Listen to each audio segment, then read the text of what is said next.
ISKCON নিষিদ্ধ চেয়ে হাইকোর্টে আবেদন করেছেন আইনজীবী মনিরুজ্জামান, যার পরিপ্রেক্ষিতে রাষ্ট্রপক্ষের মতামত জানতে জরুরি ভিত্তিতে অ্যাটর্নি জেনারেলকে আদালতে ডেকে পাঠানো হয়। বুধবার বিচারপতি ফারা মাহবুবের হাইকোর্ট বেঞ্চে পত্রিকাসহ আবেদন করেন মনিরুজ্জামান, যেখানে মঙ্গলবারের প্রসঙ্গ তুলে ধরা হয়।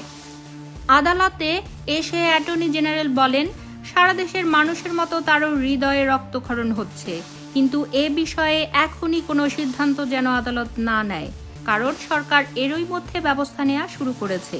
সরকারের কাছে এটি এখন 1 নম্বর এজেন্ডা। এ সময় হাইকোর্ট বলেন, এরা কারা, এদের পরিচয় কি? আদালত আরও বলেন, চট্টগ্রাম রংপুরে এসব কি শুরু হয়েছে? এ সময় অ্যাটর্নি জেনারেল বলেন, এ বিষয়ে কাজ শুরু হয়েছে।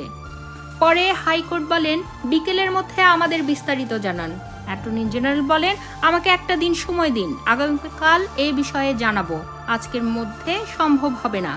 পরে হাইকোর্ট বলেন, ঠিক আছে, কালকের মধ্যে একটা প্রতিবেদন দেন, তবে কোনোভাবেই যেন আইন শৃঙ্খলা পরিস্থিতির অবনতি না ঘটে, সেদিকে খেয়াল রাখবেন।